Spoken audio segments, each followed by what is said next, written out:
Ou imaginez quand vous avez juste des lunettes, vous avez des chances de mourir parce que vous ressemblez à un intellectuel, ou si vous avez les mains propres. Là, vous voyez, les carrés, ce sont des bouches d'aération. Ça a été bouché en fait pour pas que les prisonniers puissent respirer. Aussi quand ils se font torturer, pour pas qu'on les entende crier. Voilà, les prisonniers ils étaient ici. Ça a une énergie très spéciale honnêtement. Hello, hello les amis. Bon, j'espère que vous allez bien. Moi ça va. Là je suis à Phnom Penh, la capitale du Cambodge. On est arrivé, c'est le 3e jour là. Ça fait 3 jours, j'ai un peu mal au crâne, à la tête. Bon, je pensais que voilà, c'était comme des migraines. Bon, j'espère que j'ai pas chopé comment on appelle ça, le dengue, la moustique là qui pique et qui te rend malade. Bon là, ça va encore. On verra bien. Si ça persiste encore 2 jours, faudrait que je consulte un médecin. Mais en tout cas, on n'est pas là pour parler de moi. Là, on va aller visiter un musée. C'est le musée S21. Et en même temps que je parle, je vous montre un peu. Il y a beaucoup de scooters ici. Donc le musée S21, rapidement, vous savez, il y a eu la guerre civile au Cambodge dans les années 70. Ça a même continué jusqu'à les années 90, fin 90. Et du coup, il y a eu un génocide, il y a eu beaucoup de morts en fait, malheureusement. Et là, aujourd'hui, on va aller à ce musée. Il me semble que ce musée, c'était une école ou une prison à l'époque, donc voilà. Attendez, attention. Voilà. Donc on va visiter ça. Et on va vous partager un petit peu, je vais vous partager des choses historiques et on va voir ça ensemble. Et si aujourd'hui j'ai le temps, j'irai aussi sur les terrains de Killingsfield. C'est les terrains où ils ont tué les gens en fait, voilà, en gros.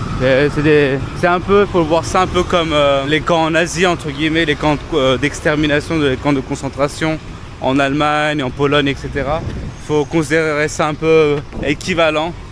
On va voir si aujourd'hui j'ai le temps. Et puis on pourra visiter là-bas aussi.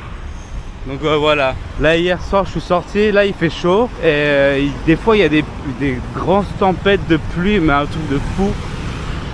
C'est vraiment puissant. Ah là il y a une salle de sport. Là c'est pas mal ça. Il va falloir que je vois si je peux venir ici un peu plus tard. En plus c'est ouvert et tout ça. C'est cool hein.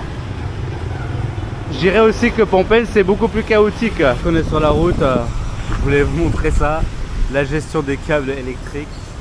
c'est vachement intéressant. Attendez, let's go. Là ça va encore. Voilà, il fait chaud, il fait pas trop humide, ça va.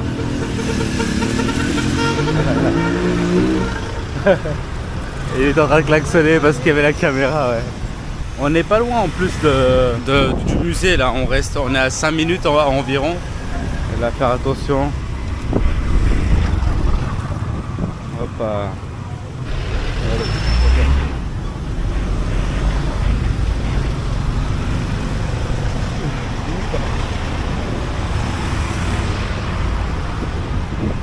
Mais ça c'est partout en Asie, même au Japon il y avait ça. Bon, c'était beaucoup plus organisé. Pour moi, rapidement.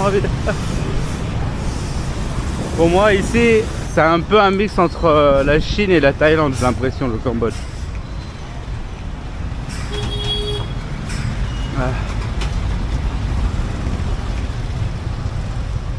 Ok, on se dirige, on est dans l'allée pour aller au musée.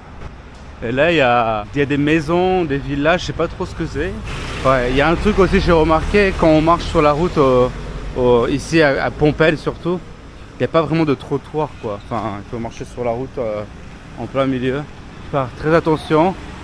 Après, honnêtement, bon, j'ai pas trop traîné encore dans la capitale, mais c'est une grande ville. Enfin, ça se ressent. En plus, il y a des gratte-ciel et tout ça. Enfin, pour moi, de mon point de vue, ça a l'air d'être plutôt bien développé.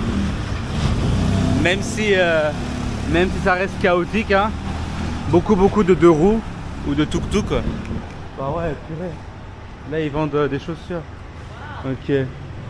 Bah, faudrait que je regarde parce que moi, j'ai envie de trouver mon maillot du Real. Peut-être que je prendrai aussi le maillot de l'équipe de France ou je prendrai encore plus de choses, on verra. Les grosses voitures, des Range Rover et tout ça, Des fois je me dis mais on est aux États-Unis ou au Cambodge. Ok, là il y a pas mal de protection, enfin des trucs, vous voyez là, ça me vient pas les mots. Voilà, à force de parler différentes langues, j'en perds la mémoire. Alors là, faire attention de ne pas se faire écraser. Bon, ça devrait aller. Et il y a un gars aussi que j'ai rencontré quand j'étais à Siem Reap. Et il m'a dit quand il était ici à Phnom Penh, il a rencontré un gars. En gros, voilà une des connaissances en fait, l'ami d'un ami. Il s'est fait voler son portable dans la rue, donc il faut faire attention. C'est surtout parce qu'il y a beaucoup de deux roues, les gens ils passent et hop ils chopent ton portable. Donc je fais attention à ma belle petite caméra. Là franchement ça va en termes de trafic. Hein. Ok. Faire attention. Hop et attention hein. Ah ouais il faut aussi que je change mes tongs. Donc faut que je change mes tongs. Et je vais vendre aussi des chaussures et tout ça là pour des costumes. Ouais, ça a de la bonne qualité. Ah ouais, il y a des tongs là. Yeah. It's good. Parce qu'il me faut des nouvelles tongs moi. Hi. Today. It's okay? Video is okay? Okay. How much here? Price? $30. $30. Okay. And this one $30 also? Yeah, the same. Same? Ah, c'est bien. Hein? Okay. Maybe later I come. Okay, thank you. Maybe. Thank you, bye bye. Ok, la flemme de négocier $30, mais ça a l'air d'être de la bonne qualité quoi. It looks very good quality, hein? Yeah, but show up. Ah wow. Ouais, I show. Wow. Ah wow, c'est joli. Oh, for men, for me.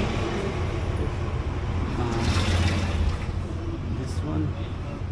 อันนี้เต้านี่ Literal. สายปรัง Ah, how much? มาไข่ปรังดูล่ะ 5 pram. มาไข่ปรังนี่ Je sais pas ça veut dire quoi. มาไข่ปรัง $25. Ok. Ok. Crocodile?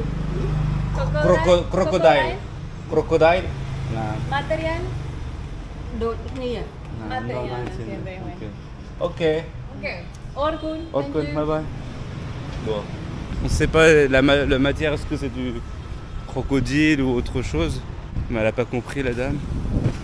Là ils font la couture. Ah ouais, c'est vrai qu'ils vendent des costumes aussi. Et c'est pas cher apparemment au Cambodge, les costumes de bonne qualité. Mais là les tongs à $30 c'est un peu cher. Enfin en vrai en soi je sais pas, faut que j'arrête de faire le crevard aussi. Bon on verra bien un peu plus tard. Mais ça m'intéresse parce que j'ai vraiment besoin d'acheter une nouvelle paire de tongs. Peut-être ici aussi ils en ont. Ah, ça c'est les chaussures qu'on retrouve à Devred ou je sais pas à Celio, des trucs comme ça quoi. Le premier monsieur il était gentil, j'ai bien aimé. C'est important aussi de sentir la bonne vibe quand vous voulez acheter un produit pour négocier tout ça. Cool, la rue elle est vraiment calme. Et là le musée il est juste à côté là, c'est sur la gauche. Bon on est arrivé les amis. Le musée du génocide Tuol Sleng. Voilà, c'est à quoi ça ressemble. Et là on va rentrer acheter les billets. J'espère qu'on peut filmer. Hein. $10. Ah.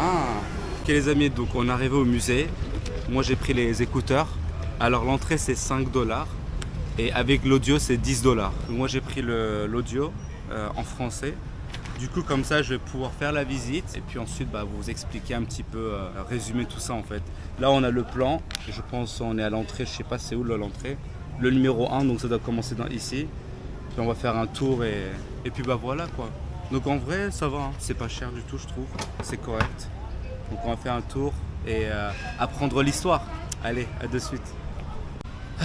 Bon les amis, ça va faire une bonne heure que je suis arrivé ici. Disons que émotionnellement ça m'a mis une claque dans la gueule honnêtement. Est-ce que je peux avoir le prospectus s'il te plaît? Alors, voilà, comme vous pouvez le voir, j'ai le casque audio. On a fait un tour, j'ai écouté l'audio. Et j'ai pas tout visité honnêtement, pas encore. Mais là j'ai envie de vous faire un petit résumé de ce que j'ai pu comprendre. Et puis je vais faire un petit tour pour vous montrer un petit peu les horreurs, hein, honnêtement, les horreurs que que les gens, les Cambodgiens ont vécu ici. C'est très difficile. Honnêtement, même là, j'ai un peu du mal à en parler. Mais bon, je vais faire quand même l'effort parce que il faut que vous veniez ici. Ça fait partie de l'histoire de l'humanité. Je bégaye un peu comme vous pouvez le voir. C'est vraiment dommage parce que vous savez aujourd'hui, voilà, on entend des guerres qui se passent un peu partout dans le monde, voilà, entre la Russie et l'Ukraine, ce qui se passe dans le Moyen-Orient, Israël, Palestine. Et il y en a encore d'autres dans d'autres pays dans le monde entier. Je suis un peu sous les émotions, je suis désolé les amis. Ça m'a fait aussi penser à ce qui s'est passé dans les années 45, vous savez, dans les camps d'extermination, etc. Du coup, on est dans une cour, en fait, ici c'est un lycée. Là, je vous le montre. Vous voyez, il y a les jolis arbres, voilà, c'est bien planté. Et en fait, tout ça, il y a des cocotiers, etc. Ce sont des versions originales, en fait, ça n'a pas été changé. Ici, c'est un lycée, mais ils ont mis la statue en tant que commémoration des prisonniers. Alors, ici, il y a un cimetière qui va commémorer les 14 prisonniers. Je vais vous montrer tout à l'heure, là il y a le bâtiment A, là il y a un bâtiment B et puis il y en a d'autres encore un peu plus loin. Tout ça en fait, comment vous expliquer, il y avait la guerre entre les États-Unis et le Vietnam et en fait à la frontière entre le Cambodge et le Vietnam, il y a eu beaucoup de bombardements. Surtout des bombardements des États-Unis. Et en fait, ils bombardaient cette frontière-là parce qu'en fait, les Vietnamiens, ils arrivaient à faire passer leurs armes dans le sud du Vietnam. Et en faisant ça, justement, les Vietnamiens, ils arrivaient à se battre et à se battre contre l'ennemi, qui était les États-Unis. Et le truc, c'est que ce qui s'est passé, c'est que les États-Unis, ils ont bombardé. Alors, imaginez ça, la Seconde Guerre mondiale. Le nombre de bombardements qu'il y a eu à la Seconde Guerre mondiale, alors c'était les alliés des États-Unis, il me semble, donc on va dire la France, l'Angleterre, etc. Enfin bref, les bombardements qu'il y a eu à la Seconde Guerre mondiale, et cette frontière entre le Cambodge et le Vietnam, c'était encore plus. Imaginez juste, à la frontière, il y a eu beaucoup plus de bombardements que ce qu'il y a eu à la Seconde Guerre mondiale. C'est un truc incroyable. Et du coup, en fait, il y a des gens qui habitaient là-bas, la majorité c'était des paysans. Et il y en a plus de 100 000 qui ont décédé à cause de ces bombardements. Et justement, ces personnes-là ont échappé, Enfin, il y a eu beaucoup de réfugiés, beaucoup de gens qui ont voulu s'échapper de ça. Et ils sont venus à Phnom Penh, à la capitale. Mais ils sont aussi échappés dans d'autres endroits, dans d'autres villes dans le pays.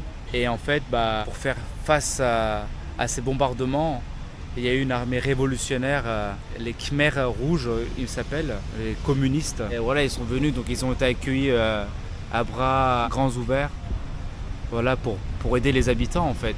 Et ce qui s'est passé, c'est que ces communistes-là, en fait, 3 heures après, imaginez 3 heures après, les soldats de cette armée rouge, ils ont dit, il faut que vous quittez la ville en fait.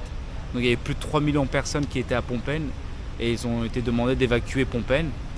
Et également, au bout de 3 jours, en fait, toutes les villes dans le Cambodge, elles étaient complètement vides, ouais. Ceux qui refusaient de partir, ils étaient exécutés. Alors j'ai encore un peu du mal à comprendre en fait pourquoi ils ont fait ça. En gros, l'armée rouge, le S-21, le groupe S-21, l'organisation, ils sont venus ici en 1975.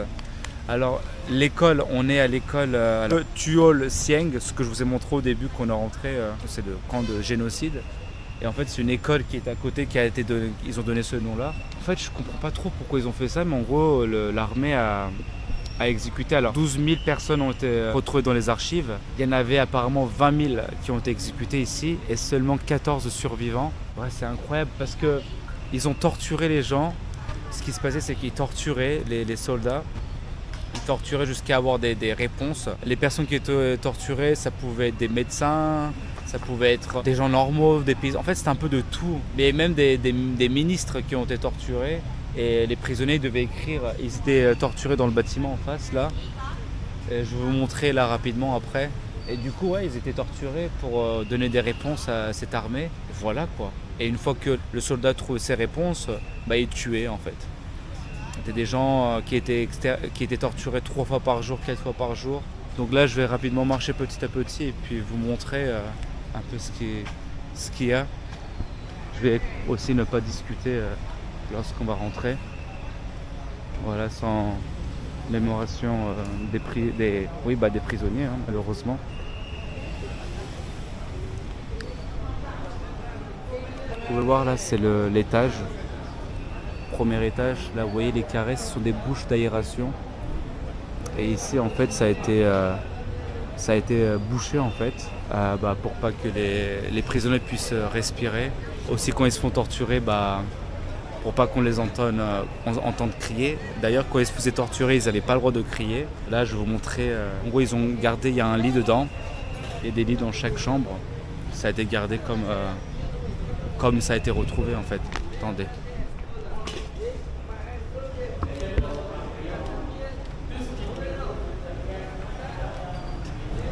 Bon là vu qu'il n'y a personne je peux parler mais voilà, les prisonniers ils étaient ici.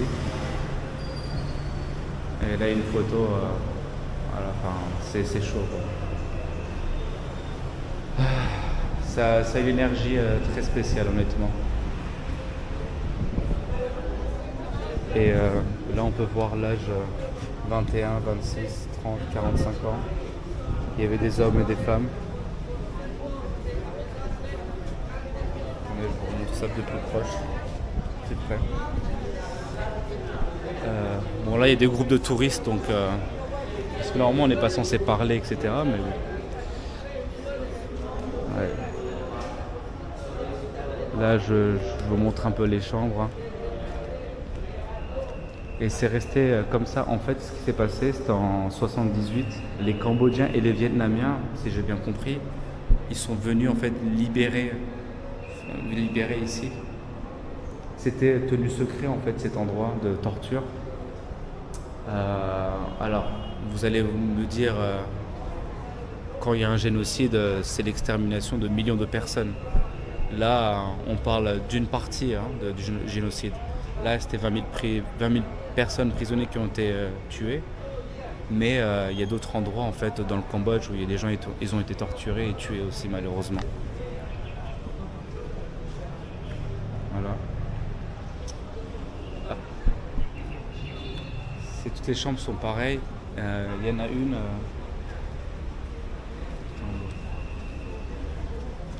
qui a une chaise. Enfin, qui a.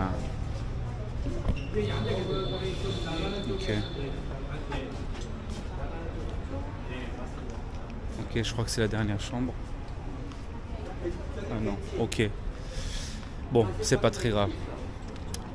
Mais c'était sur la photo en fait. Il y en a une. Ici, là, si vous regardez, il y a la table. C'était là où le prisonnier était assis. Il devait écrire des notes. Et si le soldat n'était pas content, il battait. Et là, il y a aussi une autre cour. Là. Vous voyez des pots. En fait, ces pots-là contenaient des sécréments. Et vous pouvez voir une peinture qui a été faite d'un des prisonniers. Attendez, je vous rapproche ça. Et en fait, les prisonniers, ils mettaient leur tête dedans, quoi. Voilà, ils mettaient leur tête remplie d'excréments et tout ça. Et c'est un des prisonniers qui a dessiné ça, ce qu'il voyait en fait depuis les chambres. Et là, vous pouvez voir, il y a des barres fixes. Parce que c'était un lycée, comme je vous le dis, il y avait aussi une cour pour jouer au volleyball. Et là, voilà, c'était pour les élèves, quoi, pour faire du sport et tout ça. Les prisonniers étaient détenus dans ces bâtiments-là. Donc voilà, en fait, en fin 78, il me semble, pendant quasiment 4 ans, en 79, ça a été retrouvé. Et avant que ça a été retrouvé, l'armée rouge, en fait, s'est échappée. Et voilà, ils ont retrouvé 14 prisonniers ici, des survivants, quoi, en gros, parce qu'ils étaient encore en questionnement, en fait. Ils étaient encore en train de répondre à l'armée. À l'intérieur, on a des photos de deux gens. Honnêtement, j'ai pas trop envie de rentrer, de vous montrer, là. Il y a beaucoup de photos, en fait, c'est très très très très jeune. Des photos d'enfants. Je vais pas vous les montrer, je suis désolé. Hein. Je vais vous montrer un autre truc aussi, c'est les fils barbelés. D'ailleurs, tout à l'heure, c'est ce que je voulais vous dire, les fils barbelés. C'est le mot qui me revenait pas, parce que j'en voyais pas mal dans les maisons qu'il y avait à côté. Là-bas, il y a des fils barbelés. Et c'était en fait la frontière entre la vie extérieure et la vie intérieure. Donc je vais vous montrer les barbelés, hein. Voilà, c'était comme ça. Voilà. Comme ça, les prisonniers ne pouvaient pas échapper. Ouais, là, je vous ai résumé rapidement, mais il y a beaucoup de choses à dire. Je pense que vous pouvez trouver des documentaires beaucoup plus détaillés, beaucoup plus clairs. Ça me fait du mal, honnêtement, à entendre tout ça. Quand on voit les photos, il y en a beaucoup de jeunes en fait, qui ont été torturés. Vous imaginez, quand l'armée est arrivée, alors l'armée est arrivée ici, voilà, ils ont utilisé ici pour prendre des prisonniers. Ou imaginez quand vous avez juste des lunettes, vous avez des chances de mourir parce que vous ressemblez à un intellectuel, ou si vous avez les mains propres.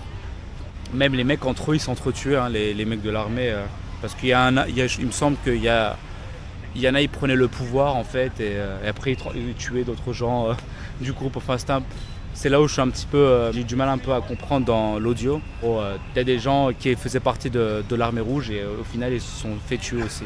Ce qui est intéressant, ça a été aboli, c'est un gros mot, hein, mais ça a été découvert en 79 et un an après ça a été directement tourné en musée en fait. Et ils ont tout gardé de manière originale. J'ai pas encore exploré les étages et tout ça, mais je vais y aller après. Mais voilà. Et aussi il y a même 2 personnes là-bas, ce sont des survivants. Je vais voir si... en vrai, j'ai même pas envie de tourner une vidéo avec cette personne-là, mais il y a son petit-fils aussi. Il y a un garçon, c'est son grand petit-fils, je sais pas comment on dit. Mais en gros, il y a un garçon, c'est son arrière-arrière-grand-père qui est là-bas et qui est un des survivants d'ici, quoi. Voilà, je vous ai fait une petite visite. Ça aurait pu être un joli endroit, s'asseoir ici, profiter, mais au final, il y a beaucoup d'horreur en fait. Ouais les amis, j'espère que vous avez pu apprendre quelque chose. Moi je suis encore sous l'émotion honnêtement, là c'est difficile, ouais. Donc je recommande à beaucoup de personnes de venir. Venez voir l'histoire de notre humanité. J'ai pu visiter pendant ce voyage aussi l'île de Gorée, hein, au Sénégal. C'était un petit endroit là-bas où ils gardaient les esclaves et ils les vendaient. C'est pesant en fait. Il y a une atmosphère très pesante. Parce que l'île de Gorée aussi c'était très joli. Mais les horreurs qu'il y a là-bas, voilà. Pareil pour ici, hein. C'est sympa, c'est bien pour s'asseoir, mais c'est pesant. Voilà, j'espère qu'on peut apprendre de ça. Enfin, j'espère que les futures générations vont pouvoir continuer à s'éduquer et à éviter ce genre d'horreur.